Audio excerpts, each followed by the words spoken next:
Hi friends, ఇది చూడబోతున్నారు కదా మీరు. ఈ పనస పండు అయితే మా పెరట్లో అయితే కాసింది. మా ఇంటి ముందున్న ఒక చెట్టుకైతే కాసింది. మీకు పనస పండు టేస్ట్ మీకు తెలిసే ఉంటుంది. చాలా అద్భుతంగా అయితే ఉంటుంది. ఇది ఈరోజు మీకు పనస పండు ఎలా కట్ చేయాలి అనేది నేను ఈరోజు మీకు ఈ వీడియోలో అయితే మీకు తెలియపరుస్తాను. చూడండి, ప్రతి ఒక్కరు లాస్ట్ దాకా చూడండి. దీన్ని ఎలా కట్ చేయాలి అనేది మీరు చూస్తుండండి ఫ్రెండ్స్. దీనికి మీకు దీని టేస్ట్ కూడా ఎలా ఉంటుందో మీకు కూడా తెలిసిందే.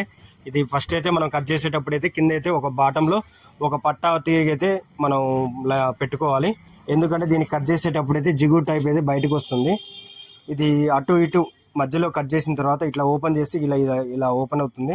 అటు ఇటు కట్ చేస్తే నీట్గా ఇట్లా ఓపెన్ అవుతుంది. తర్వాత సింగిల్ పీసెస్ నీట్గా తీసుకోవచ్చు.